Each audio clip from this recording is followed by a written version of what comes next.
están? No me gustó. ¿Qué onda, gente? ¿Cómo están? Bienvenidos al librero de Hoffman. Hoy martes 26 de mayo. Hijo, la semana pasada no subí el otro, qué vergüenza. Vamos a hablar hoy sobre Julio Cortázar y el libro que debí subir la semana pasada, llamado Bestiario, el primer libro de cuentos de Julio Cortázar publicado en 1951. Estaba leyéndolo, dando una relectura. No quería hablar de él sin haber leído nuevamente todos los textos. Julio Cortázar, para quien no lo conozca, aquí está. Un autor franco-argentino, nacido en 1914. De hecho, si no me equivoco, nació en Bélgica, en Bruselas. Así que tendría que ser en este caso belga-franco-argentino, algo así. Y muerto en 1984 en Buenos Aires, murió de cáncer. Lástima, los mejores autores se van y siempre nos dejan a los Coelhos y a los Cuauhtémoc Sánchez, caray. Como les mencionaba, vamos a hablar hoy de Bestiario. Cortázar es de esos autores que son complicaditos de leer. No es fácil la lectura de Julio Cortázar, de hecho. Hay mucha gente que después ahí está diciendo que está sobrevalorado, etcétera, etcétera.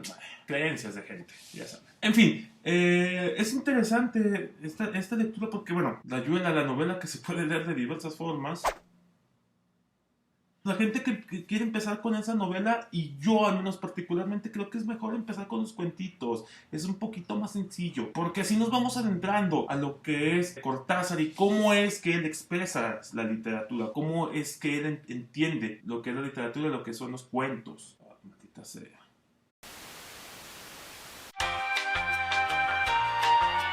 Bueno, la bienvenida ya estaba hecha, ¿no? Entonces, esta obra tiene 8 cuentitos, los cuales son Casa Tomada, Carta a una señorita en París, Lejanía, Ómnibus, Cefalea, Circe, Las puertas del cielo y Bestiario. Son 8 cuentitos.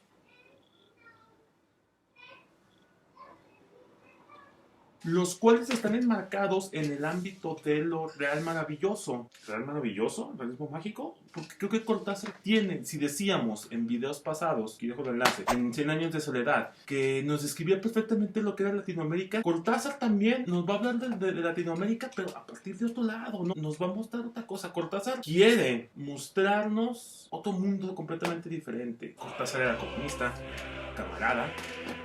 Y él en varias entrevistas, las cuales pueden ver aquí en YouTube, de hecho, menciona mucho cómo él veía la literatura. Era un espacio en que, por supuesto, había resistencia y había esta batalla contra el sistema imperante, el sistema capitalista, pero él no lo mostraba tan de forma directa, digámoslo así, como lo hacían autores como Augusto Roa Bastos, como lo hacía García Márquez, etc. Él lo que hacía es que nos pone a dudar. Y la aportación interesante de Cortázar es esa. Él decía en la entrevista: para que una persona empiece a dudar de la realidad, de todo lo que vive, de todo y el sistema en el que está, tiene que dudar absolutamente de todo. ¿Y cómo lo hace? Bueno, a través del lenguaje. Y Cortázar lo expresa en sus cuentos. Por eso sus cuentos son a veces complicaditos y uno se queda con la idea de que algo extraño está pasando, de que es raro. Primero te quiero hacer dudar del lenguaje, y una vez que te haga dudar del lenguaje vas a empezar a dudar de todo lo demás. ¿Por qué? Porque el lenguaje es la comunicación, es aquello con lo que nos vamos comunicando. Por lo tanto, si las palabras para comunicarnos, las palabras,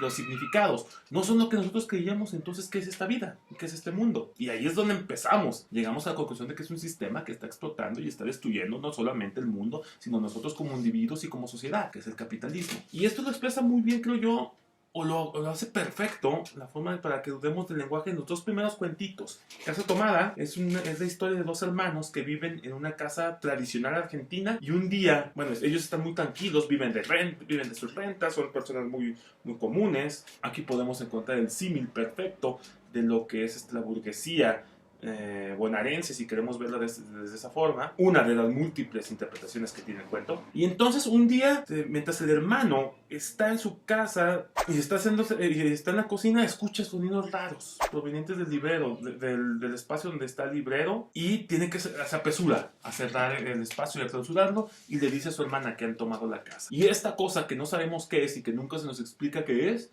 la que toma la casa. Lo importante aquí, creo, en el análisis es que, obviamente, realmente qué tomó la casa, pero también por qué. Y estos personajes qué representan. Hay muchas interpretaciones sobre casa tomada. Desde la común, que puede ser que es un ser sobrenatural que ha tomado el espacio, hasta la interpretación política de cómo Cortázar lo escribió en el tiempo del peronismo. Entonces es la explicación de cómo el peronismo fue poco a poco desplazando a las clases poderosas y a las clases, vamos a decirlo con su palabra, a la burguesía de Buenos Aires y de Argentina, y cómo fue tomando poco a poco el control del país. A mí personalmente me gusta mucho esta interpretación política, porque creo que va acorde al pensamiento de Julio Cortázar y a lo que él trata de transmitir en sus cuentos y a lo que él tenía de idea que era la literatura. Nos va a retratar la clase burguesa, capitalista de Argentina ante algo que es inesperado y que no saben cómo reaccionar más que encerrar, más que apartar. No tienen otra forma. Son cuentitos cortos. De hecho, en videos anteriores ya había recomendado algunos textos de Cortázar. Aquí va a salir el enlace para que los vean. De algo tan común como una pareja de hermanos que están conviviendo en su casa, aparece este elemento fantástico y extraordinario que será muy común en la obra de Cortázar y muy común en el boom latinoamericano. Y altera todo. Absolutamente todo. El segundo cuento, Carta a una señorita en París, tanto de Casa Tomada como Carta a una señorita en París, yo se lo puse mucho a mis alumnos en la universidad. De hecho, Carta a una señorita en París era el primero o segundo cuento que les dejaba a mis alumnos para empezar a adentrarlos en la literatura. Ahora que lo pienso, no sé si hice bien, porque Cortázar es algo complicado. Pero bueno, me salió la jugada al final porque les empezó a gustar la literatura, que es la historia de un hombre, nunca se nos revela su identidad, que está cuidando un departamento en la calle Suipacha en Buenos Aires, que es propiedad de una señorita llamada André, que está en París. Él escribe esta carta. Aquí viene el elemento fantástico. Primero el elemento normal, ¿no? Una persona que va a cuidar un departamento, es una persona que se fue de otra persona que se fue de viaje, lo cual pareciera algo común. Pero aquí viene el elemento interesante. Cuando está llegando al departamento ocurre lo siguiente. Justo entre el primer y segundo piso sentí que iba a vomitar un conejito. Nunca se lo había explicado antes. No creo que por deslealtad.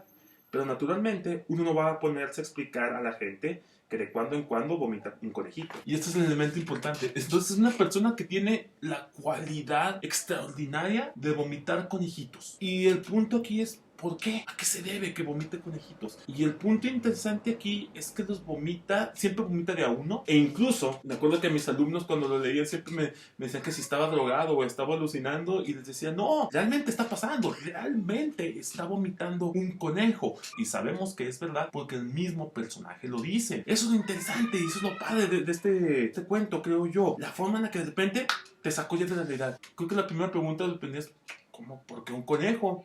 ¿Y a qué se debe? Todos estos cuentos se encuentran en PDF, están facilísimos de encontrar así. Llega a un cuarto que está muy ordenado. Y aquí viene lo interesante. Creo que la pregunta del cuento es no por qué vomite los conejitos, sino a qué se debe que lo haga en ese departamento. Porque no es uno, van a ser varios, no les diré cuánto. ¿Qué? ¿Qué esos conejitos? ¿A qué se debe? Yo les puedo dar una explicación, solo que eso es un spoiler, alerta, spoiler. Y tendrán que adelantarse un poco, pero bueno. Yo creo que lo hace porque, y es la interpretación más común, el orden del departamento de André lo abruma. Y no solo eso, lo abruma todo el trabajo que tiene que hacer de cuidar a los conejitos para que la persona que está haciendo el aseo no se dé cuenta de las alteraciones que están ocurriendo. Porque los conejitos van cambiando de color, no son blancos. Va a llegar un momento que va a ser un color negro. Y yo creo que el color negro de estos representa ya la desesperación del personaje al no poder mantener el orden que tiene el departamento de André. A tal grado que ya no sabe qué hacer. Le alteran por completo su vida. Porque su vida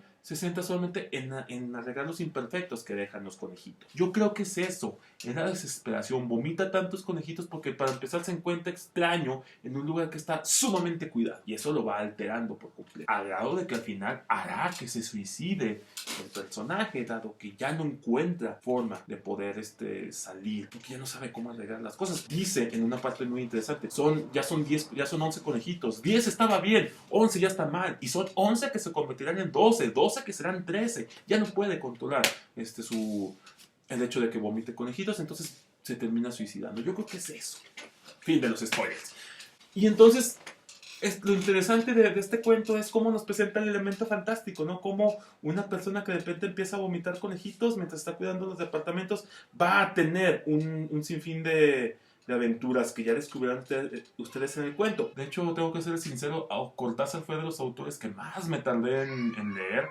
Lo leí ya hasta la universidad y empecé con los cuentos. Cuando me animé a leer Rayuela, que tuve que leerla de hecho para la clase de literatura latinoamericana del siglo XX, quise leerla en orden salteado y wow, sí batallé en algunas partes, pero es una belleza, Rayuela. Ya hablaremos de ella en el canal.